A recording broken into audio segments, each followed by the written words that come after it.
Al-Bashar awal yakni mafhumul lughah al-bainiyah, lughah al-bainiyah ilan nizamil lughawi Wan, kamu al-sumti masmu Masmu, Masmu.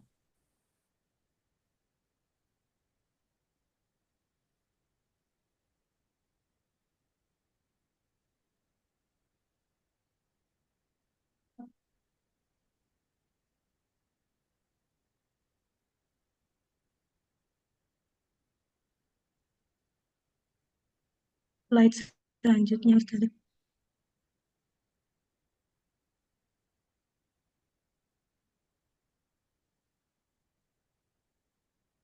Betul.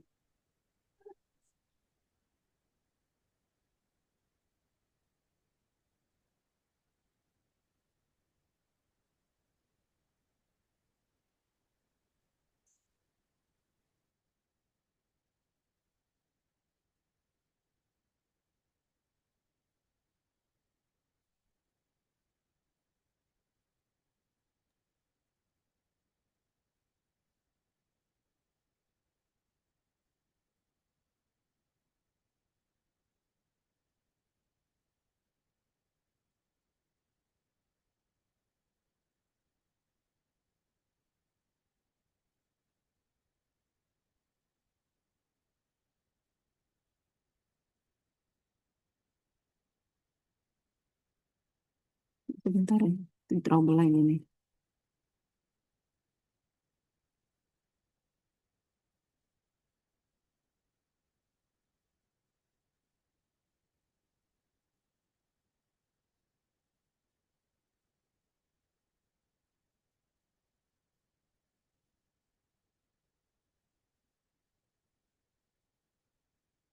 Terus,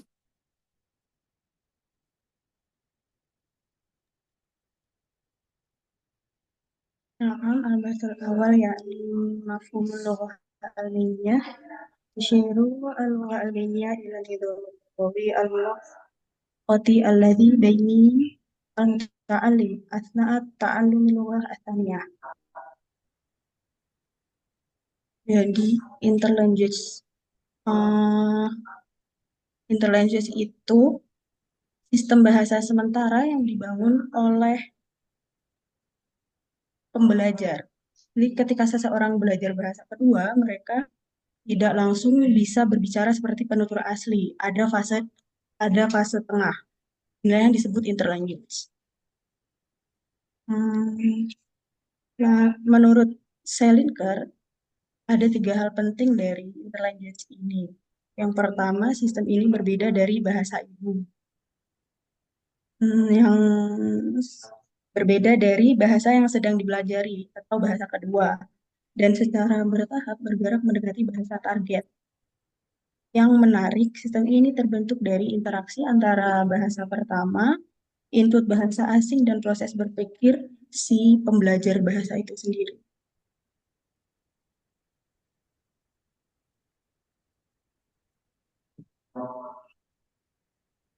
Nah, ciri dan karakteristik interlanguage. Waswa al-lughah al-bainiyah yakni annaha nizamun dinamiki wa taghayyaru ma'a taqaddum ta'allum. Ma annaha qabilatul litta'dil haitsu yumkinu taghyiru qawaidiha.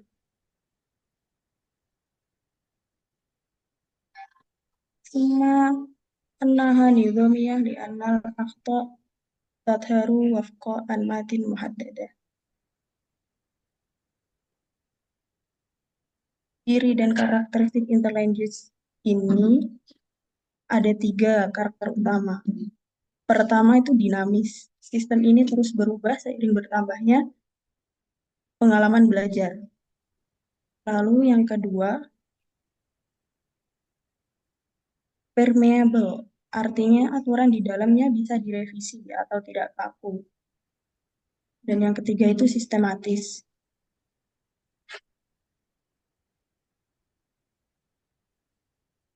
Kesalahan yang muncul bukan acak, melainkan mengikuti pola tertentu. Ketika seorang pelajar terus-menerus membuat kesalahan yang sama, itu bukan karena mereka ceroboh. Itu tanda bahwa ada aturan mental yang sedang mereka bangun secara tidak sadar. Dan aturan itu belum sepenuhnya sesuai dengan bahasa target atau bahasa yang sedang dipelajari. Selanjutnya,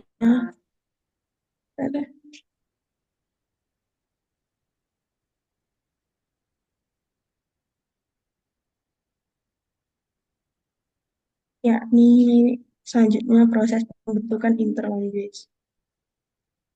Eh, ada 5 proses pembentukan interlanguage. Yang pertama, transfer bahasa. Pelajar membawa kebiasaan dari bahasa pertama ke bahasa kedua. Misalnya, struktur kalimat bahasa Indonesia itu terbawa saat berbicara bahasa Arab. Kebiasaan-kebiasaan yang dipelajari ketika berbahasa pertama itu akan terbawa ketika mempelajari bahasa kedua. Terus yang kedua adalah transfer pengajaran. Pola yang diajarkan guru ikut memengaruhi sistem yang dibangun.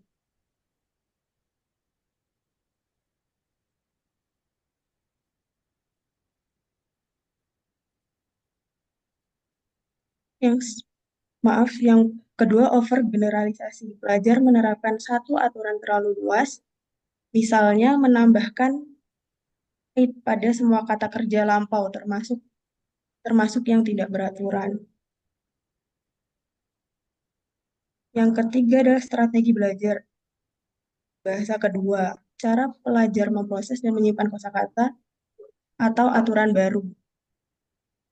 Selanjutnya strategi komunikasi. Ketika pelajar tidak tahu kata yang tepat, mereka mencari jalan lain untuk tetap dipahami.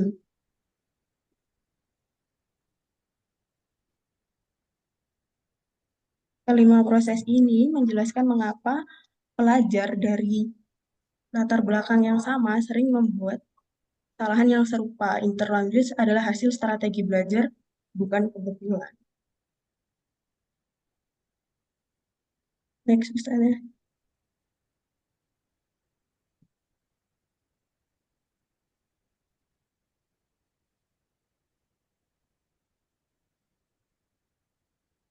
Selanjutnya masuk ke fosilisasi.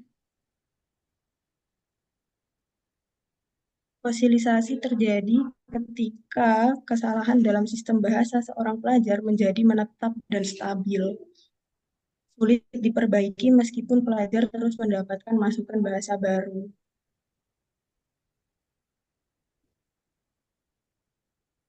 Yang membuat fosilisasi menarik untuk dikaji adalah fakta bahwa ini bisa terjadi bahkan ketika lingkungan bahasa sudah sangat mendukung. Jadi fosilisasi ini sangat mungkin terjadi meskipun pelajar tersebut sudah belajar mempelajari bahasa kedua tersebut dalam waktu cukup lama. Nah, fosilisasi kognitif ini dari perspektif kognitif ada 3 faktor utama. Pertama, sistem bahasa di dalam pikiran sudah terlanjur stabil. Otak sudah terbiasa dengan pola yang salah sehingga kesalahan itu terasa benar. Kedua, pelajar merasa sudah cukup komunikatif. Padahal sebenarnya hmm, cara berbahasanya belum sepenuhnya benar.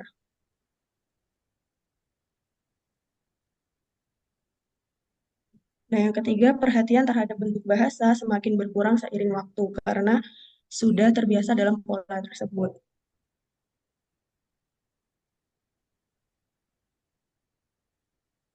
Syukron, penjelasan dari saya kembalikan ke Pak saja. البحث البحث بعده يعني مظاهر التحجر اللغوي يعني ciri-ciri fosilisasi Di antara ciri-ciri fosilisasi itu ada beberapa. Ciri-cirinya itu kita ambil di sini ada 6 saja dulu. Nanti bisa kita lanjutkan di pembahasan.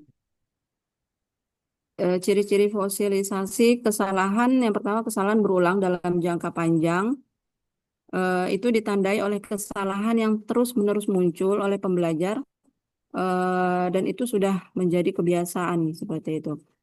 Kesalahan ini menjadi stabil, sehingga dalam sistem interlanguage itu menjadi sesuatu hal yang biasa juga. Contohnya kalau kesalahan dalam i'rab, kemudian penggunaan wazan yang tidak tepat, terus susunan jumlahnya baik jumlah ismiyah maupun jumlah fi'liyah dan sebagainya. Kemudian ciri berikutnya sulit diperbaiki meski sudah belajar.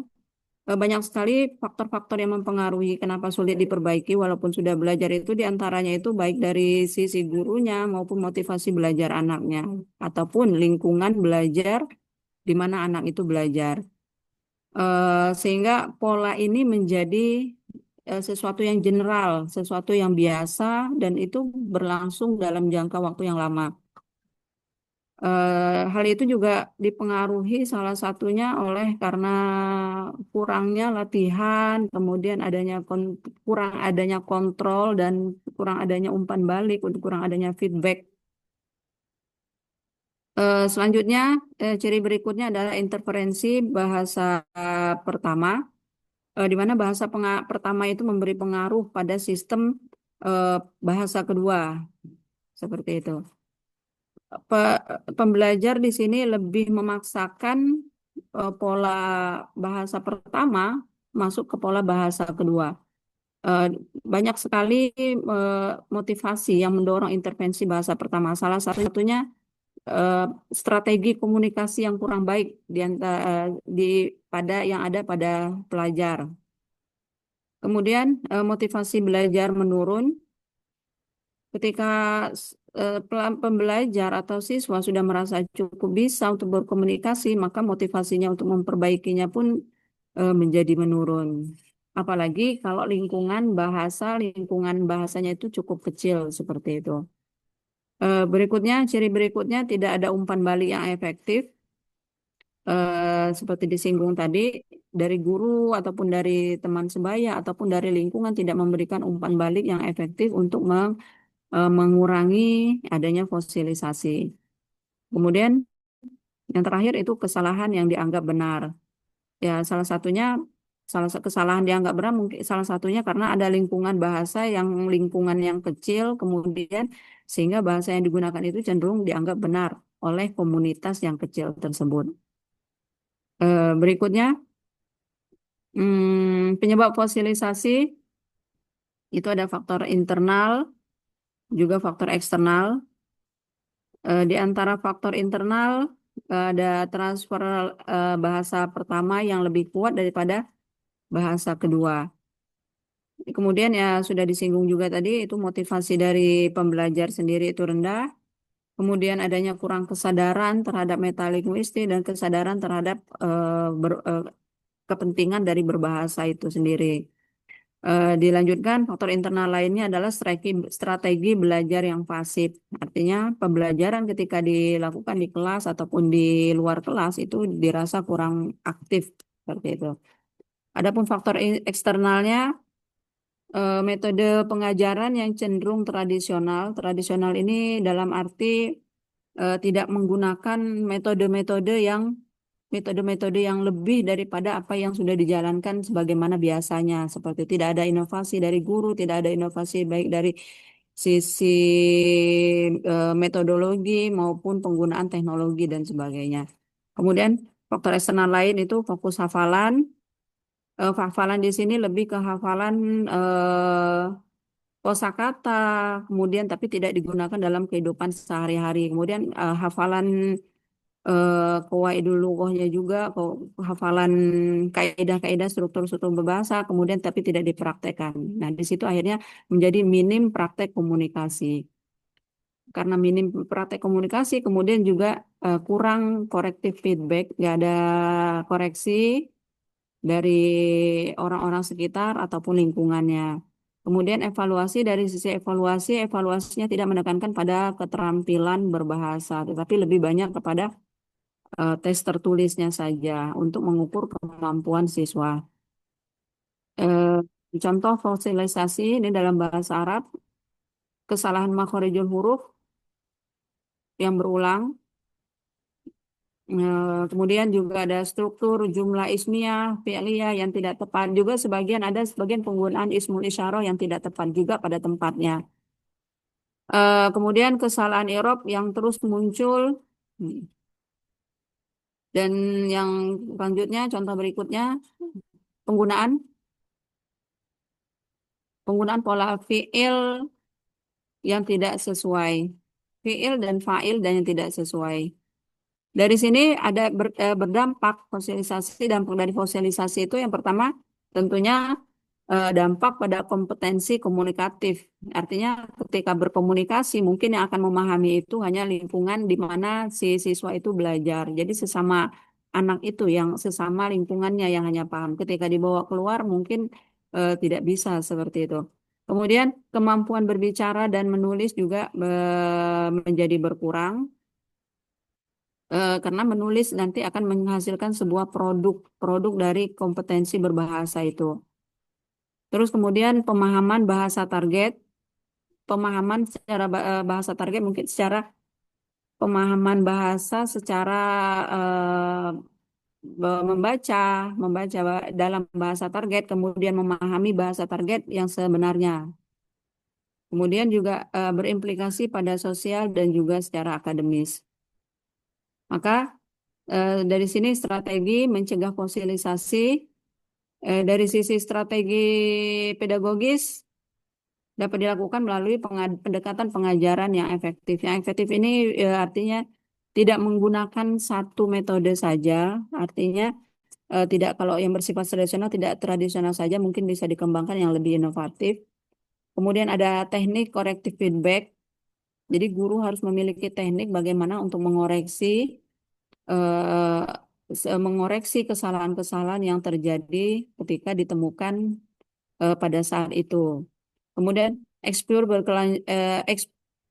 exposure berkelanjutan terhadap bahasa target dan tadi peningkatan kesadaran metalinguistik. Terjadinya fosilisasi dalam pembelajaran bahasa Arab itu terjadi pada fonologi, diantaranya tidak ada bunyi karena tidak ada bunyi yang setara di bahasa ibu dengan bahasa target. Contohnya kalau di bahasa ibu itu kita tidak mengenal adanya subjek, kemudian perubahan subjek yang berserta dengan perubahan kata kerja. Itu contohnya. Kemudian tidak ada latihan makro juga dengan benar. Ketika di bahasa ibu tidak ada pelafalan makhraj, sementara di bahasa target itu ada pelafalan makhraj. Kemudian juga kebiasaan pelafalan lokal. Jadi bahasa bahasa ibu mungkin hampir kita diterjemahkan kepada bahasa target. Dari sisi morfologinya itu overgeneralisasi pola, kemudian tidak memahami wazan juga, dan juga ada transfer struktur bahasa pertama. Dari sintaksis juga ada transfer bahasa pertama, kemudian tidak memahami i'rab, kemudian mengabaikan gender, mengabaikan bentuk mudzakkar dan juga muannas. Dari sisi semantik, fosilisasi dari sisi semantiknya itu lebih terjemahan kepada harfiah, kemudian salah kolokasi dan juga generalisasi makna, kalimat gramatikal, kemudian tapi tidak bersifat natural. Taib naktafiyuna al-bahas al-yaum nastamir ilal al-as'ilah lina bahasa lihadal masa pada nahar.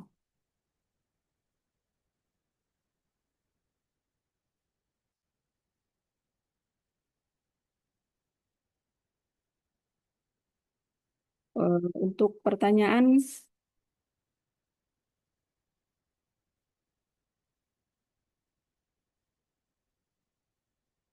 lakukan.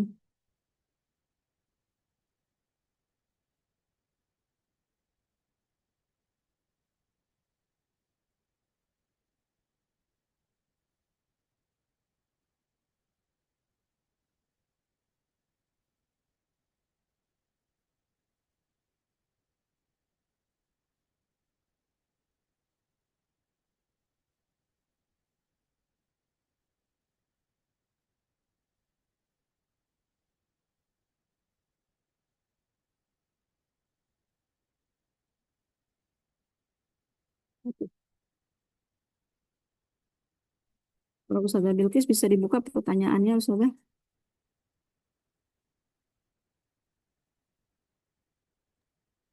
Di sini saya akan menjawab pertanyaan kelompok 7 terlebih dahulu. Pertanyaannya, apakah dia bisa muncul tanpa pengaruh dari bahasa ibu? Dan apakah semua kesalahan berbahasa termasuk bagian dari interlanguage?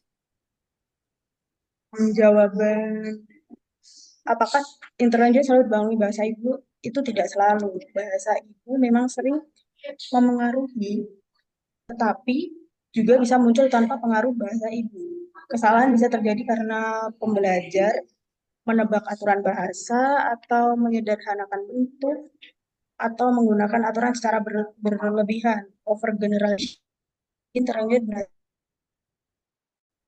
dan proses. Lalu, apakah semua kesalahan berbahasa masuk tidak terlanjur? Kesalahan status dan berpola itu bagian interlanguage. Ya, hanya karena lu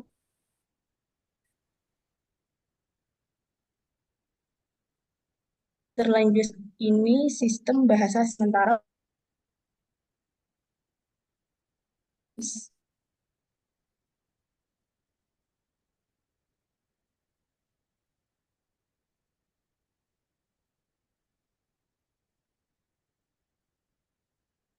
Suaranya nggak jelas ya, Ustazah ya.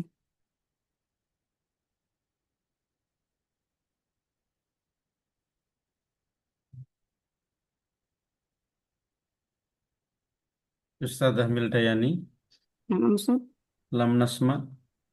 Ustazah Bilqis, Ustaz. Ustazah Bilqis lagi menjelaskan, sepertinya suaranya terputus dari beliau, Ustaz. Nah,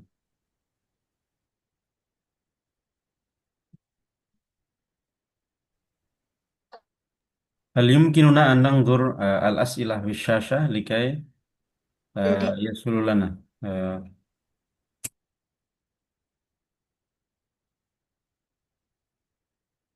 Itu, Ustaz.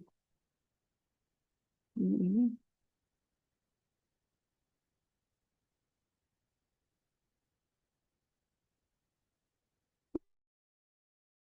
Ustazah berapa pertanyaannya?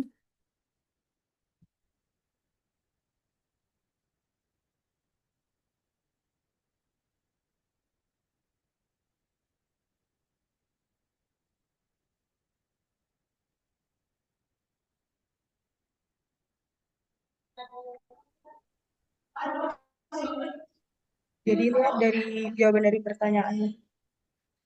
Ustazah Bilqis, Kelompok Afwan bisa di Ustazah Bilqis baik, bisa diulangi untuk pertanyaannya nomor 7 tadi, Ustazah. baik.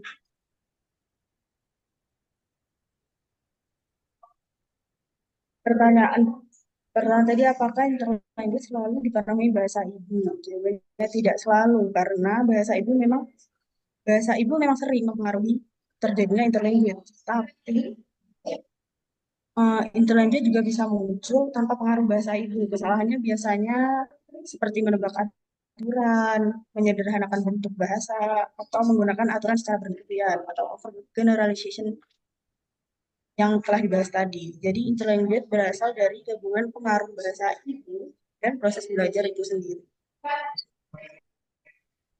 Lalu, apakah semua kesalahan berbahasa termasuk interlanguage? Tidak, tidak semua kesalahan adalah interlanguage. Kalau misal kesalahannya seperti lupa atau salah ucap, itu masuk kesalahan biasa. Kalau kesalahan interlanguage itu kesalahan secara terus-menerus dan berpola, bagian dari interlanguage. Jadi, interlanguage ini adalah sistem bahasa sementara pembelajar. Hanya kesalahan yang sistematis dan berulang yang termasuk di dalam interlanguage ini. Untuk kelompok 7, bagaimana? Kan sudah paham? Atau lanjut ke pertanyaan selanjutnya, Ustazah? Ada tanggapan mungkin Untuk pertanyaan dari kelompok 7, ini Afwan nggak bisa dibuka email anak, kenapa tiba-tiba nggak bisa dibuka? Untuk pertanyaan,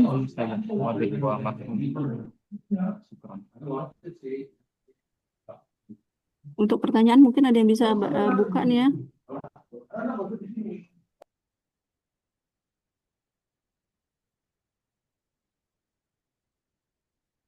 Ada tanggapan atau tambahan dari kelompok 7? يكفي إن شاء الله. Ya, oke. شكرا. Jadi bahasa itu pertanyaannya tadi interlanguage dipengaruhi bahasa ibu atau muncul pengaruh bahasa lain. Jadi bisa dari bahasa ibu, bisa juga dari bahasa tanpa ada pengaruh bahasa ibu. Sebagaimana sudah dijelaskan Ustazah Bilqis tadi ya.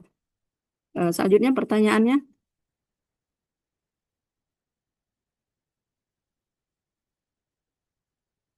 pertanyaan dari kelompok 1. Pertanyaan dari kelompok 1 itu, Afwan, Ustadz Ana nggak bisa buka email ini, Ustadz. Afwan nggak bisa menampilkan pertanyaannya. Pertanyaannya, bagaimana proses terjadinya fosilisasi dalam interlanguage jika dilihat dari mekanisme pemrosesan bahasa di otak, kemudian mulai dari input, penyimpanan, hingga produksi bahasa.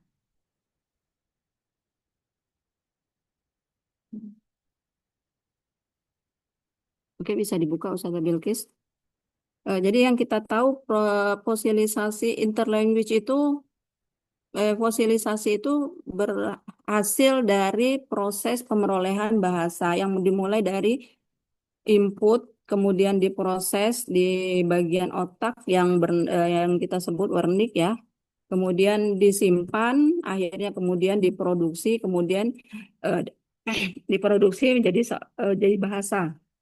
Nah, dari mulai proses inputnya pun sudah sudah ada terjadi sudah terjadi akan terjadi fosilisasi karena inputnya yang tidak otentik, kemudian inputnya yang terbatas, akhirnya masuk ke dalam otak, di mana di dalam otak itu memproses apa yang diterima di awal, yang kemudian akhirnya itu disimpan.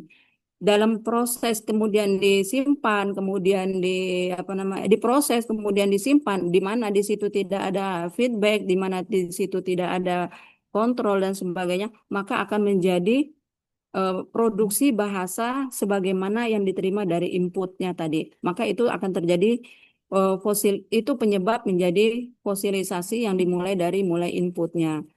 Jadi baiknya bagaimana baiknya? Jadi ketika mendapatkan input harusnya dari inputnya sudah otentik, sudah bersifat otentik, kemudian diproses. Dalam prosesnya itu sudah ada feedback yang baik pula, ada kontrol yang baik juga, ada perbaikan dan sebagainya, sehingga penyimpanan di otaknya itu pun berlangsung secara baik seperti itu. Akhirnya pembelajar memproduksi bahasa pun dengan baik. Kurang lebih seperti itu untuk pertanyaan yang nomor 1. Itu mekanisme eh, proses fosilisasi, fosilisasi dari input hingga proses bahasa. Oke, ada tanggapan, ada tambahan dari asatidzah semua untuk pertanyaan nomor 1. Ke bawah lagi, ke atas, Ustaz. Nomor 1.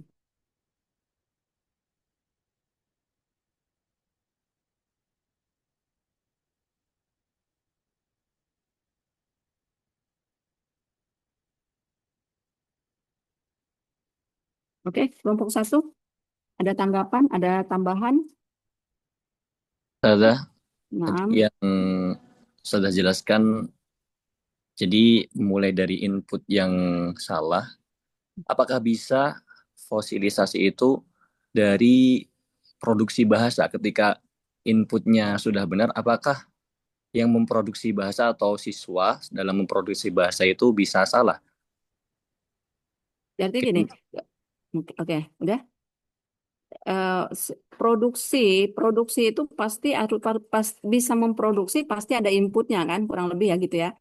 Jadi kalau produksinya baik, pasti akan dimulai dari sesuatu yang baik seperti itu. Jadi kalau inputnya baik, pasti inputnya baik, kemudian prosesnya juga baik, pasti produksinya pun baik.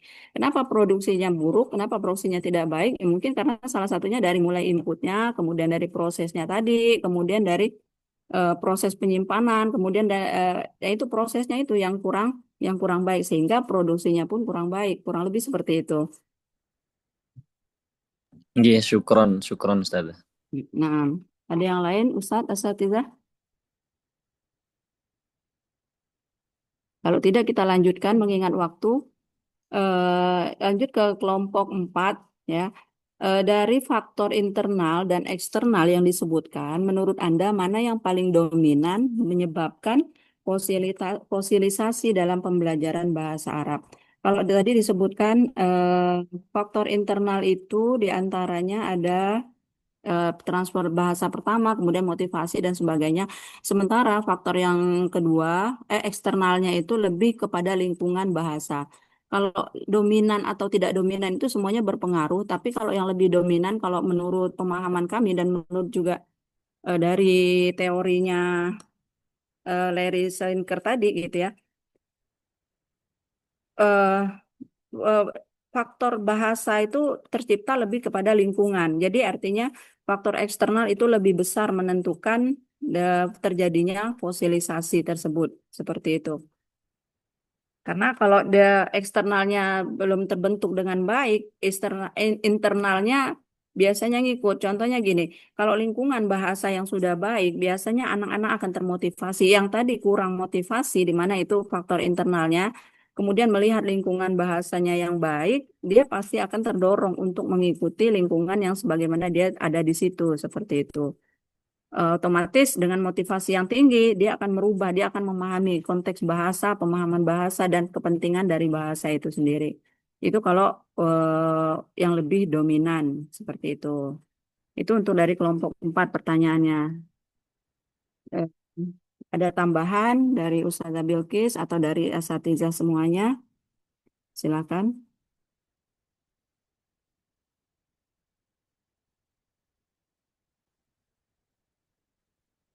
Ada tambahan Ustazah Bilqis? Cukup. Cukup. Kelompok 4?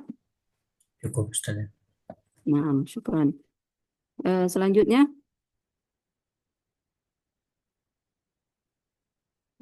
kelompok 6, dari kelompok 5 nggak ada ya. Dari kelompok 6, mengingat bahasa Arab memiliki sistem morfologi yang sangat matematis dan dari akar ataupun pola, apakah interlanguage pembelajar bahasa Arab lebih sulit ditembus dibanding bahasa yang bersifat linier? Apakah fosilisasi pada bahasa Arab terjadi karena otak menolak logika bahasa yang terlalu jauh berbeda dari logika bahasa ibu? Kalau menurut teorinya Larry Salinker itu, fosilisasi itu tidak terjadi karena sistem interlanguage yang stabil, bukan karena penolakan neurologis. Artinya gini, fosilisasi itu Bu, artinya otak tidak akan menolak logika bahasa. Neurologis itu yang seperti sudah kita bahas itu tidak akan menolak dari sistem bahasa yang sudah terbentuk. Nah, fosilisasi itu sendiri terbentuknya dari mana? Dari faktor internal dan faktor eksternal yang sudah dibahas tadi. Nah, kenapa morfologi itu sangat besar pengaruhnya? Karena kalau kita ketahui bahasa Arab itu dari sistem morfologinya itu banyak sekali ya, mulai dari wazan, kemudian perubahan fiilnya, kemudian siqohnya, kemudian juga dari wazannya ada berapa macam, belum mazid, mujarrad dan sebagainya, dan itu tidak ada di bahasa Inggris contohnya. Di bahasa Inggris tidak mengenal gendernya pun hanya beberapa gender saja, subjeknya hanya beberapa subjek, sementara untuk yang bahasa Arab itu lebih luas daripada itu. Jadi artinya kalau dia dibilang lebih sulit ditembus mungkin iya. Karena struktur bahasa Arab, sistem morfologinya itu yang lebih luas dibanding bahasa-bahasa yang lainnya. Ya mungkin sebagian kita pernah dengar ya ashabul lughah itu lughah al-arabiyah, tapi ashalu juga gitu. Itu kurang lebih untuk yang di nomor pertanyaan grup 6 ada tambahan mungkin grup 6 يكفي إن شاء الله. ya, Fi. Oke, ada tambahan dari Ustazah yang lain sebagai informasi buat kita. Ustazah Bilqis mungkin tambahannya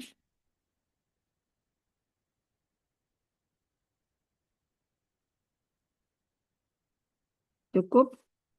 Cukup, Kita Ustaz. lanjut. Oke, nomor 7 sudah ya Ustazah Bilqis. Nomor 8 boleh Ustazah Bilqis, silakan dimulai, dijawab.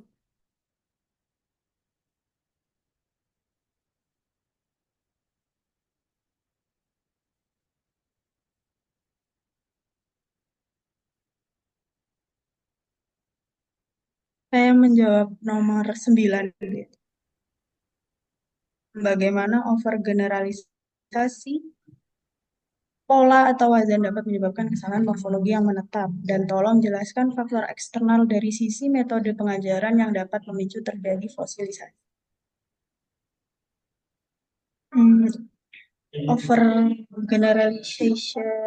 Generalisasi wazan terjadi biasanya ketika siswa sudah memahami satu pola, lalu menggunakan pola itu untuk semua kata. Contohnya, semua kata benda tempat dianggap pola maktabun. Siswa tahunya maktabun adalah kantor, lalu ketika membuat sekolah menggunakan pola maktabun ini jadinya madrasun. Padahal sebenarnya salah. Kan sebenarnya harusnya madrasah. Nah, kesalahan seperti ini jika tidak diperbaiki maka akan jadi kesalahan morfologi yang menetap. Lalu dan tolong jelaskan faktor eksternal dari sisi metode pengajaran yang dapat memicu terjadinya fosilisasi.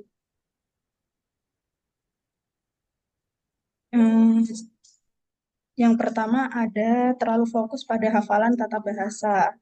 Siswa memahami rumus, tetapi jarang praktik. Akibatnya mereka memakai bahasa secara sederhana dan kesalahan tidak terdeteksi. Yang kedua adalah kurang latihan komunikasi. Jika siswa jarang berbicara atau menulis bebas, mereka terus memakai bentuk interlanjut yang sama, sehingga kesalahan menetap. Terus yang ketiga adalah minim corrective feedback, minim koreksi. Jika siswa jarang berbicara atau menulis, ketika guru tidak memperbaiki kesalahan morfologi, misalnya wazan yang salah itu tadi, siswa menganggap bentuk itu benar dan mengulangnya. Lalu ada pengajaran pola bahasa tidak sistematis. Jika wazan diajarkan terpisah tanpa hubungan antar pola, kita cenderung overgeneralisasi satu pola ke semua kata. Yang terakhir adalah penilaian hanya berbasis tes tulis. Siswa fokus benar di kertas, tetapi kesalahan dalam penggunaannya tidak terlihat sehingga fosilisasi tadi terjadi. Itu untuk kelompok 9. Bagaimana?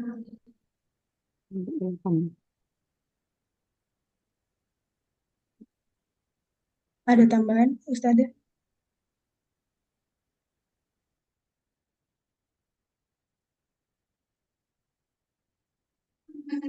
Kelompok 9 ya.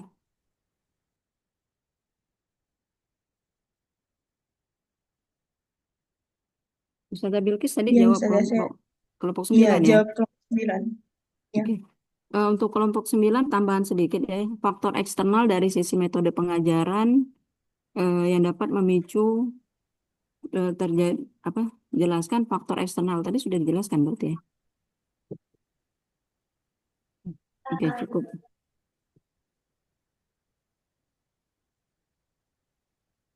Udah cukup Ustazah. Kelompok 9.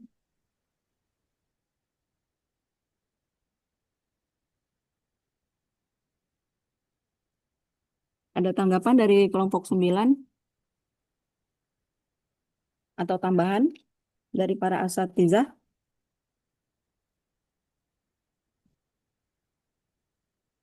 Kalau tidak ada kita lanjut Ya ke mungkin kalau lanjut belajar. Halo, gimana? Silakan Ustaz Afwan. استمر يا ولد. Oke, lanjut ke kelompok 8 ya. Ini ada hubungannya soalnya dengan strategi metode pengajaran. Jelaskan solusi mengatasi fosilisasi internal dan eksternal pada peserta didik, serta analisis apakah fosilisasi dapat dicegah sepenuhnya dalam pembelajaran bahasa Arab. Sertakan strategi praktis yang dapat diterapkan di dalam kelas.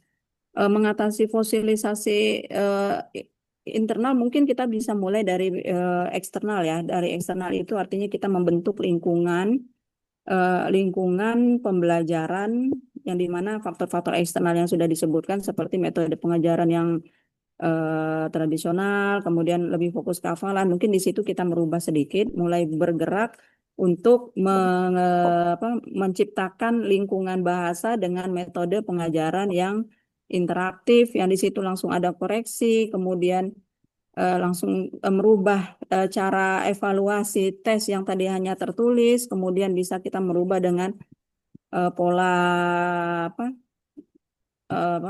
meningkatkan keterampilan menilai anak itu dari sisi pemahaman bahasa, keterampilan berbahasa, mungkin dengan menyuruh mereka mentakbir kan gitu kan apa yang mereka pahami, kemudian membuat hiwar di antara mereka dan sebagainya. Yang kemudian itu kalau dicegah secara langsung dan secara langsung artinya itu pasti membutuhkan waktu yang cukup panjang gitu ya. Karena fosilisasi ini kalau ibaratnya kalau kita tinggal di pesantren dengan anak-anak ini kita tahu betul fosilisasi ini bahkan muncul itu karena dari yang didengar kelas 1 contohnya. Kelas 1 mendengar apa yang sudah dari interaksi mereka dengan kelas 2. Kelas 2 mendapatkan bahasa dari interaksi yang kelas tinggi lebih tinggi daripadanya itu. Sehingga sangat membutuhkan waktu yang lama gitu untuk menghilangkan fosilisasi secara utuh, secara langsung gitu seperti itu. Nah, strateginya di praktisnya itu ya sebagaimana sudah disampaikan di grup 9 tadi gitu. Jadi harus merubah pola pengajaran, kemudian kualitas guru dan guru itu wajib sekali untuk merubah sehingga merubah dirinya artinya gini, meningkatkan kompetensi kebahasannya sendiri sehingga mampu untuk menjadi korektor gitu atas kesalahan-kesalahan yang terjadi. Karena di lapangan kan banyak juga guru artinya yang membiarkan fosilisasi ini terjadi seperti itu. Karena apa? Salah satunya guru tidak meningkatkan kompetensi kemampuan dirinya sehingga dia tidak tahu merubah yang salah kemudian menjadi yang benar seperti itu. Itu kurang lebih. Itu jawaban untuk nomor 8. Yang nyambung dari jawaban nomor 9. Oke, ada koreksinya dari Asatizah, ada tanggapan tambahannya? Mungkin sedikit tanggapan untuk soal yang nomor 2 tadi, Ustaz ya. Boleh. Tadi kan pertanyaannya apakah ada kaitan dengan bahasa kan tadi jawabannya itu proses dari pembelajaran bahasa itu ya, al-lughah bainiyah. Jadi di al-lughah bainiyah kama araftu hunaka al-marahil. Jadi ada tingkatan-tingkatannya. Lil mubtadi biasanya kalau emang orang yang baru belajar bahasa banget, daiman yakuna al-khata bisababi al-lughah al-um. Jadi kesalahan yang pertama itu pasti selalu disebabkan oleh lughah al-um. Ya, imam min at-tarkib, imam dari tarkibnya, misalkan SPO. Nah, lidzalika yusama hunaka al-awamil, yakni intralanguage wa interlanguage. Nah, interlanguage wa intralanguage. Nah, interlanguage ini biasanya lil mubtadi itu maksudnya kesalahan itu selalu pasti dari bahasa ibu. Karena kenapa? Karena dia baru belajar bahasa kedua dan bahasa ibu yang pertama itulah yang bakal berpengaruh kesalahan-kesalahan itu. Nah, kemudian mungkin kayak misalkan jama kalau di Indonesia kan biasanya diulang-ulang kata-kata, kemudian buku-buku. Nah, nanti dia biasanya diulang juga di pelajaran bahasa kedua, kitab-kitab. Nah, kalau nanti setelah mereka mempelajari lebih dalam lagi, itu nanti kesalahannya beda lagi. Itu namanya intralanguage. Bisa jadi karena kesalahan yang disebabkan oleh bahasa yang kedua itu. Yani al-khoto daiman yakun min al-lughah asalnya. Contohnya kalau setiap dia melihat mu'annas, misalkan kalimah mu'annas, muslimah, jamak, muslimat. Jadi pokoknya setiap nanti ada mu'annas itu dia pasti jamaknya pakai jamak mu'annas salim. Padahal kan nggak semua itu pakai jamak mu'annas salim. Ini kan intralanguage. Jadi uh, dari lugah al-um, ya itu biasanya kalau pemula-pemula itu baru-baru belajar pada yang pertama itu. Belum lagi tingkatannya sudah tinggi, sudah sering belajarnya, itu biasanya kesalahannya bahasa bahasa kedua tersebut. Mungkin itu.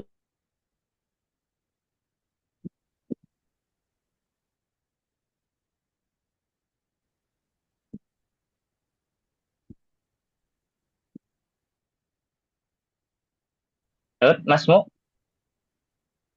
Masmu Ustaz ya. Putus barusan Mas. Putus-putus ya Ustaz Raffi Oh, ya. gue Mas Mu. Putus-putus ya. Oh, las lah. Nah, lakin mafhum Daqal insyaallah. waqt. Iya. Mafhum Ustaz Rafli, mafhum. Nah, mafhum. Naam Ustaz Yusuf Naam. Al-Abdul Alaim. Nah, syukran Ustaz Raffi tanggapannya dan tambahannya. Selanjutnya, pertanyaan yang nomor 10, kelompok 10 ya. Dalam pembelajaran bahasa Arab, sering dijumpai siswa yang telah belajar dalam waktu lama tetapi masih mengulang kesalahan struktur kalimat yang sama meskipun sudah sering dikoreksi. Apakah kesalahan tersebut muncul dan cenderung dianggap wajar oleh siswa? Bagaimana fenomena ini dapat dijelaskan melalui konsep fosilisasi dalam perkembangan interlanguage pelajar?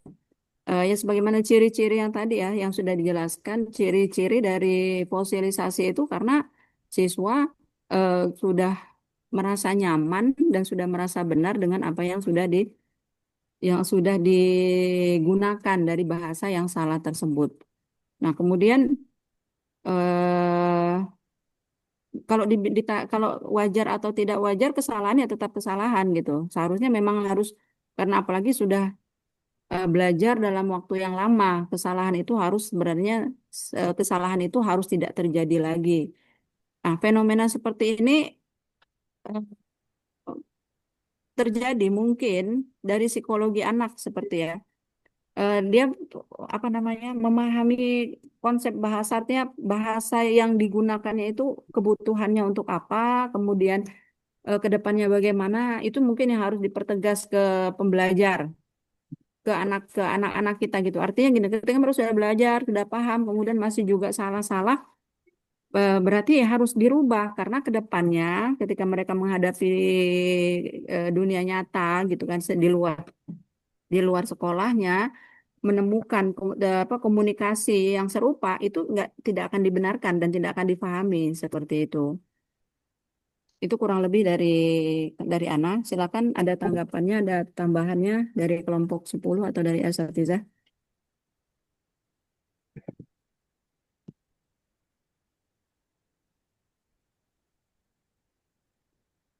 Kelompok 10 ada tambahan, ada tanggapan.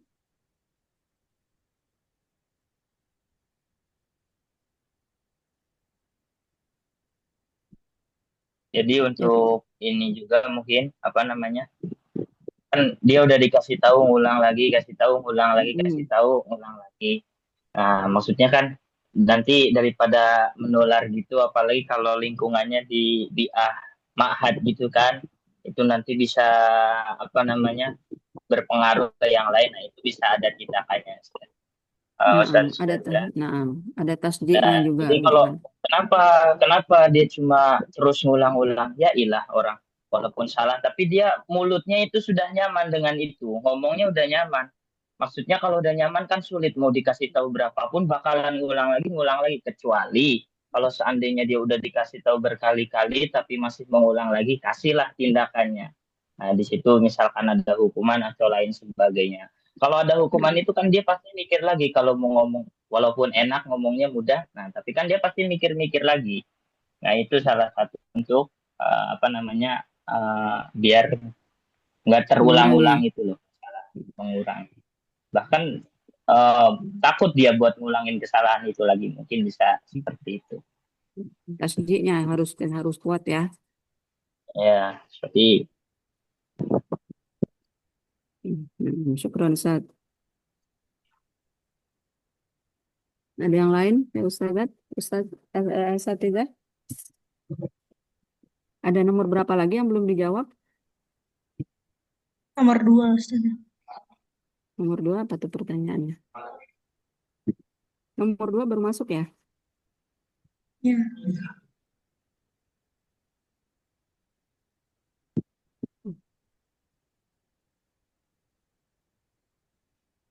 Nggak kelihatan. Pada lingkungan bahasa seperti Seperti apakah apakah fosilisa banyak terjadi? fosilisasi Hmm, banyak terjadi? Mungkin gini ya, mungkin lingkungan bahasa yang di situ pembelajar tidak menggunakan bahasa kedua itu dalam kehidupan sehari-hari.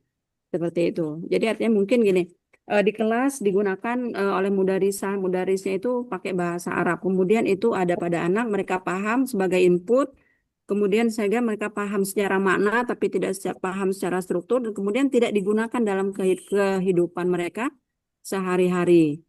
Karena apa? Karena input bahasanya itu terbatas, kemudian juga koreksinya itu lingkupnya lebih kecil daripada di kelas. Mungkin kalau digunakan dalam kehidupan sehari-hari koreksinya akan lebih banyak seperti itu, sehingga tidak intensif. Kemudian akhirnya bahasa target yang dipelajari itu tidak digunakan itu secara natural seperti itu.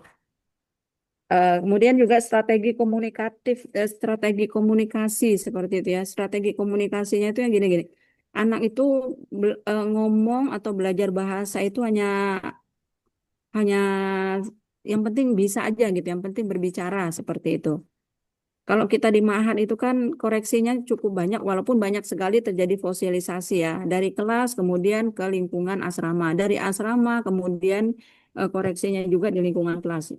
Tetap saja gitu masih ada fosilisasi. Itu salah satu caranya gitu. Kemudian juga lingkungan bahasa dengan input yang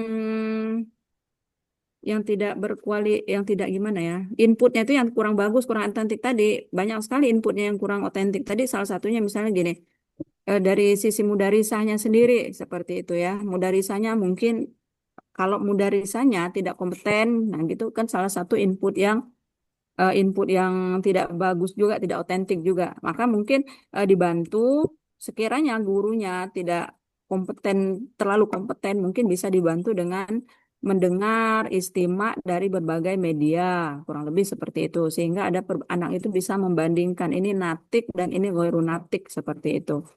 Nah, dan guru pun di situ bisa belajar, kurang lebih seperti itu. Kemudian lingkungan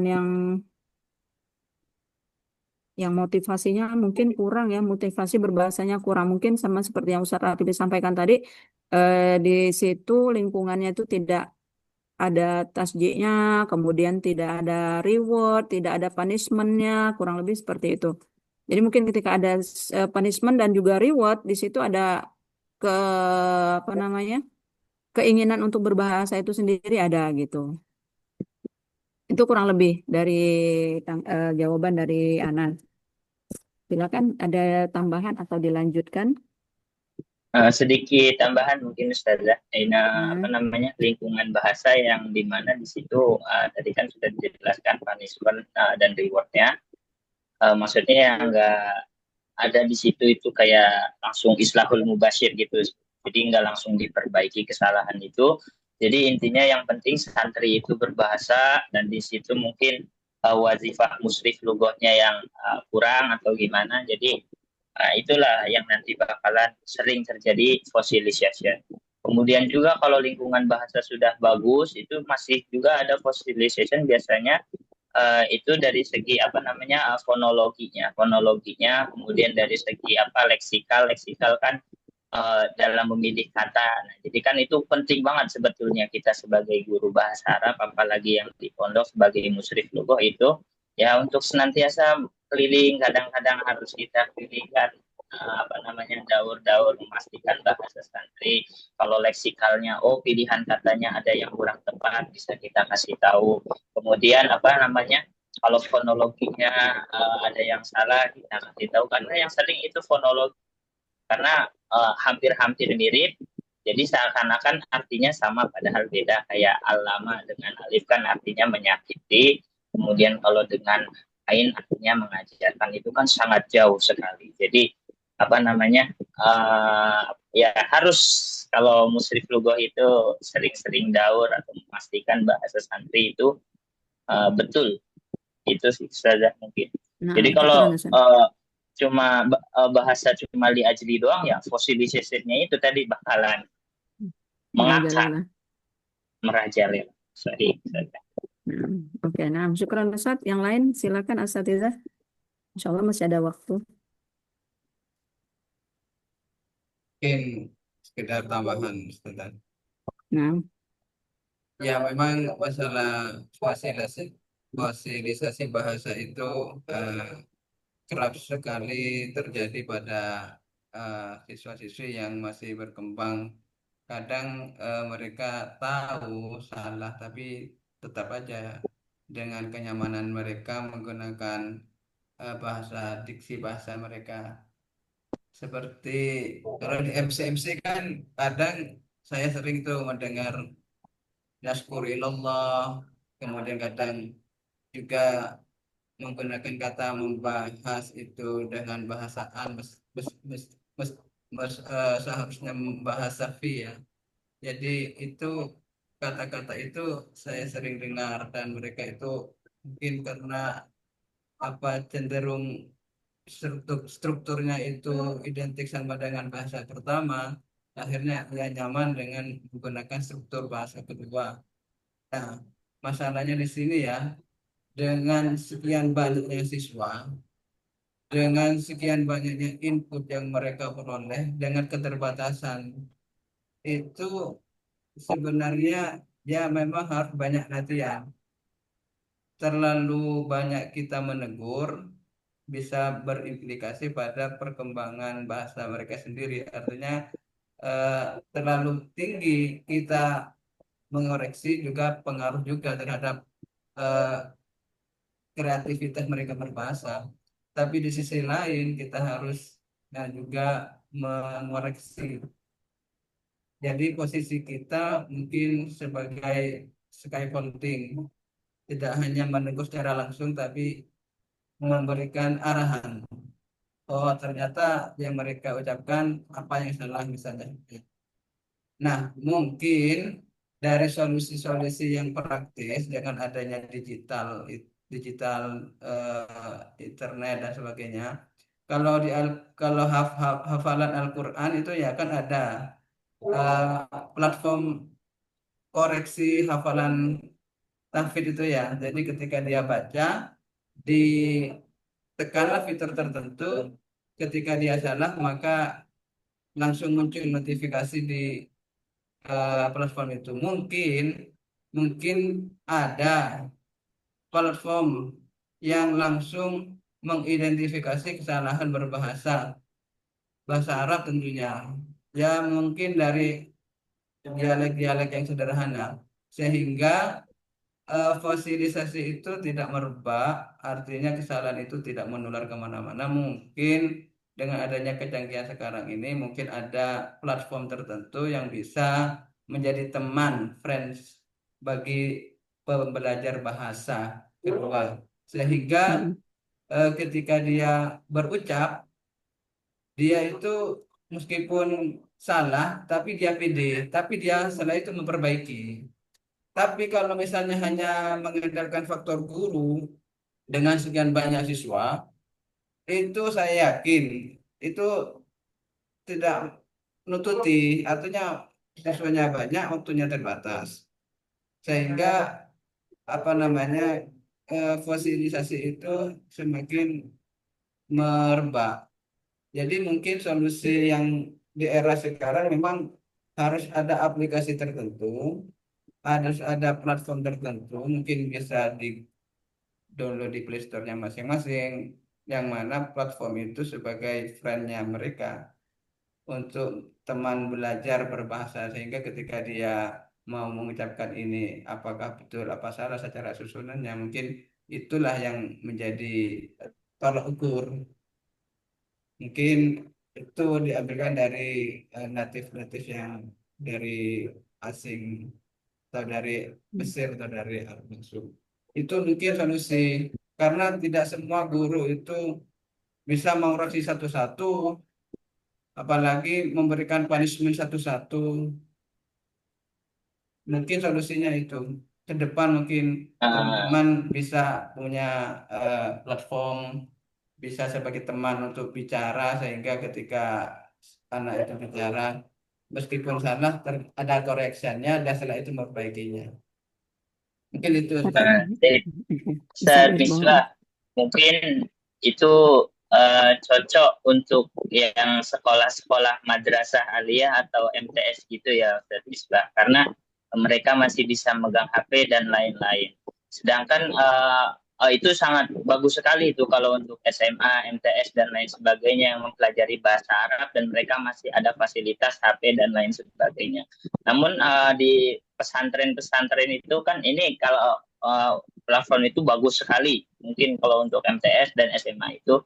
Nah, tapi kalau untuk pesantren kan mereka satu tidak bisa melihat HP dan kita sebagai musyrik rugoh itu yang hidup 24 jam bersama mereka. Jadi nggak usah dihukum satu-satu. Ketika kita mendengar apa yang salah, itulah yang kita islah. Begitu saja. Apa namanya? Jadi nggak perlu satu-satu. Jadi kita ketika keliling atau apa ngedengar apa ada yang kurang cocok, barulah di situ kita islahul mubasyir. Karena kita 24 jam di sini kan bersama santri. Tapi kalau misalkan yang Ustadz Misbah itu sangat bagus sekali itu buat guru-guru yang mengajar di MTS atau di SMA itu. Bisa jadi tesis kan? Dimulai jadi proyeknya Ustaz ya.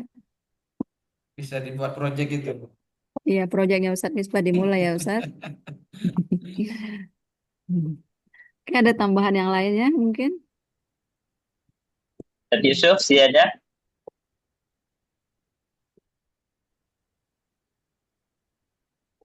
Masuk saja. يكفي يا أستاذ يكفي. Ya, Yafi. تمام إن شاء الله مفهوم.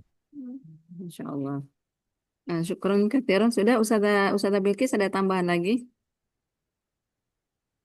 Aku bersedia. Nah, naktafiuna idzan. Syukron ala husni ihtimamikum bihadzal bahas.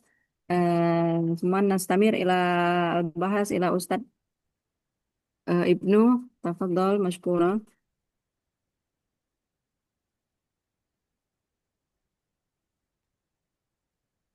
نعم شكرا لأستاذة ميلداياني وأستاذة بلقيس تقديم النقط المهمة من موضوعنا اليوم فهو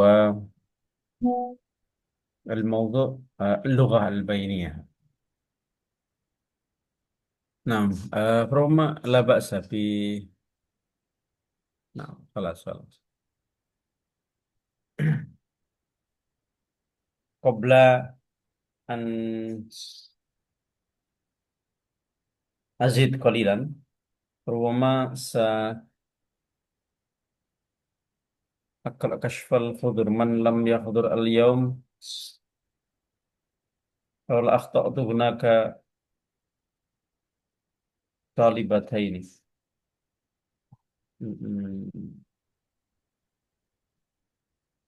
أستاذة ديوي وأستاذة رينا Ayub. لا يحضر. نعم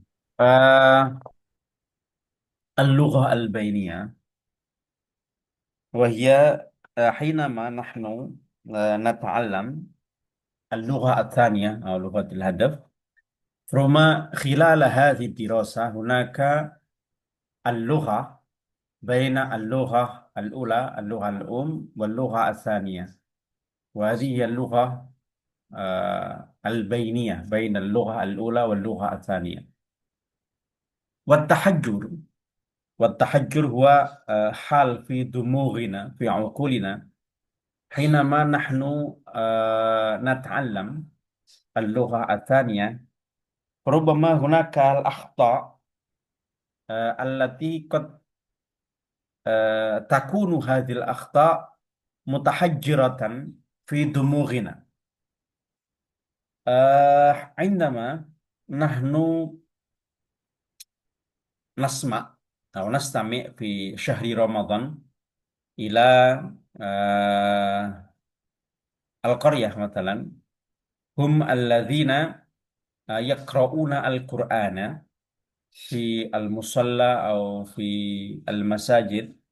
هناك من يقرأ القرآن، هم يقرؤون القرآن مثلا بلهجة جاوية مثلا. هذه اللهجة الجاوية قد تكون متحجرة لهؤلاء في التكلم اللغة العربية، وهذه التحجر يصعب لنا أن نغير هذه الأخطاء إلى الألفاظ الصحيحة، إلى التجويد الصحيح. لماذا؟ لأن قد يكون قد تكون هذه الكفاءة متحجرة في دماغه، ولا يمكن أن نغير بسرعة. فربما من يدخل الإسلام، من يدخل في دين الإسلام وهو في مرحلة الشيخوخة مثلا، وهو يتعلم اللغة العربية، يتعلم الألفاظ من ألفاظ الصلوات مثلا، أسهل أن نعلم هذا الشيء الذي كان جديدا يدخل إلى الإسلام من هؤلاء الذين يدينون بدين الإسلام ولديهم اللسان المتحجر، اللغة المتحجرة في دماغه.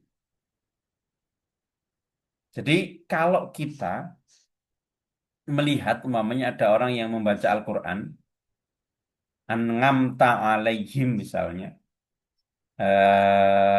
fi ba'dil lahajat di Indonesia atau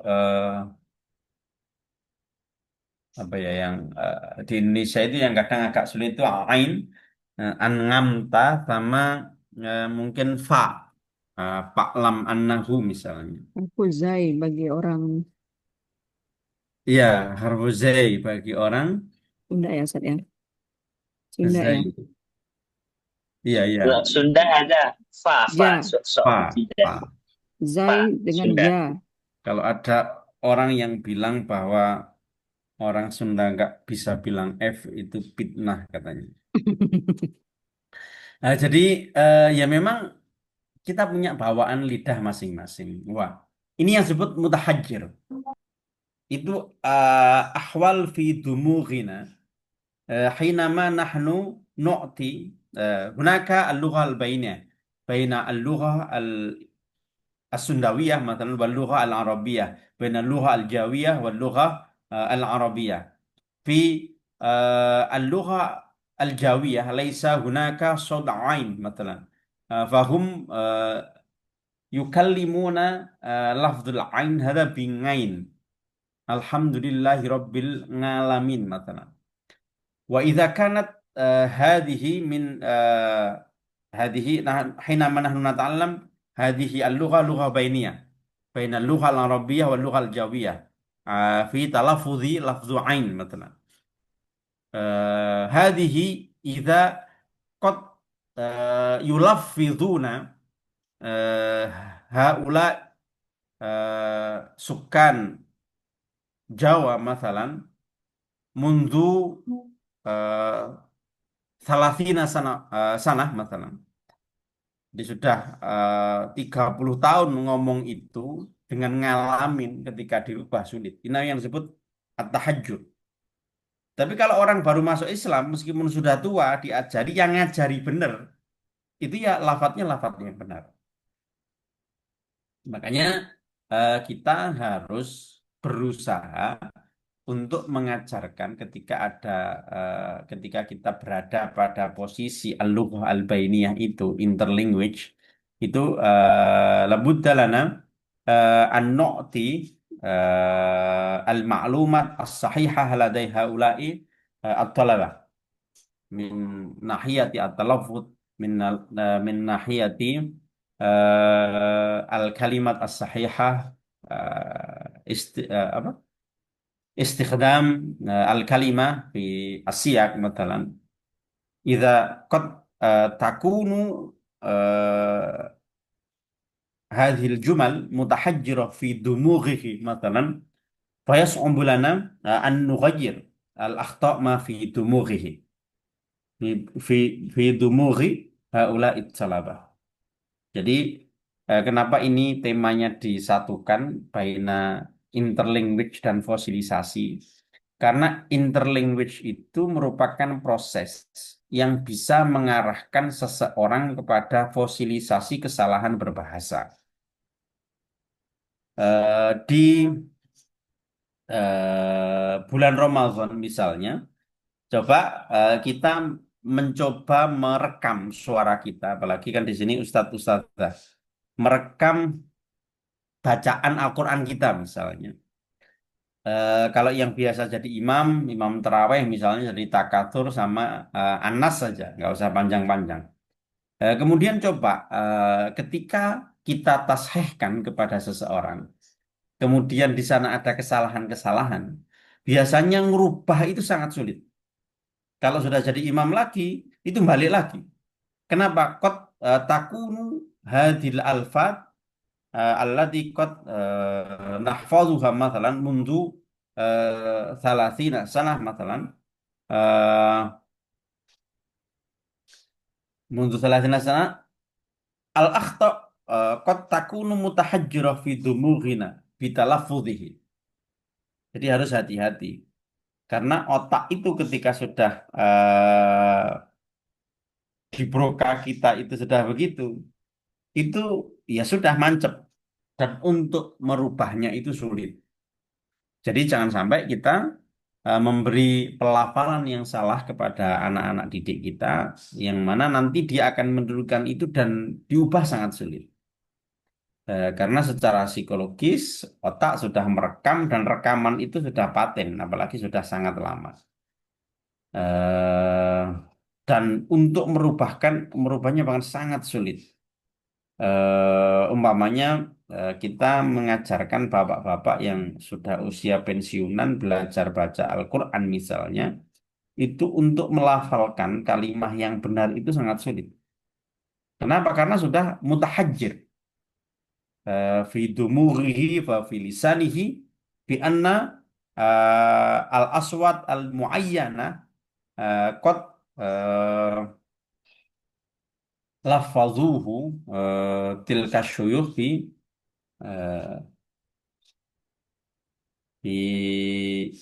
mithli ma yulafiduna. Jadi kalau sudah diucapkan seperti itu diganti sangat sulit.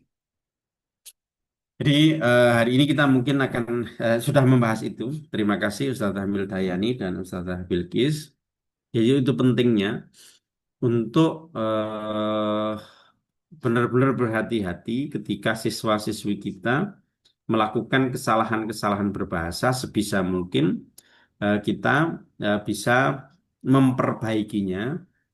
Dan yang paling utama, karena dia itu masih murni sebetulnya, kita harus hati-hati untuk tidak memberikan pacanan yang salah. Karena mereka sebetulnya mungkin belum tahu bahasa Arab sebelumnya. Jangan-jangan kesalahan-kesalahan itu dari apa yang kita ajarkan kepada mereka.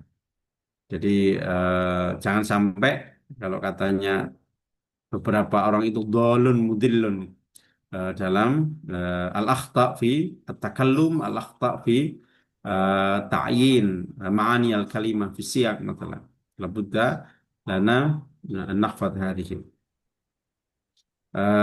نعم أهنئكم بحول شهر رمضان Aceh قد حان وقت المغرب Lama ada waktu maghrib fi Isya Ustaz.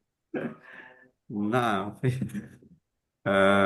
فربما نظرت أن في جانب أستاذ رافلي هذا قهوة أظن قد حان وقت قد حان وقت المغرب في أجل نعم هذا مني والله منكم saya mohon maaf tetap masuk karena nanti menggantinya sulit. Jadi Bu Hani itu bukan meminta meliburkan, jadi sekarang diliburkan atau dikasih tugas dan nanti bisa diganti setelah Ramadan karena ada beberapa aktivitas mungkin terutama yang kelas malam karena kelas malam itu kan memang jam-jam terawih.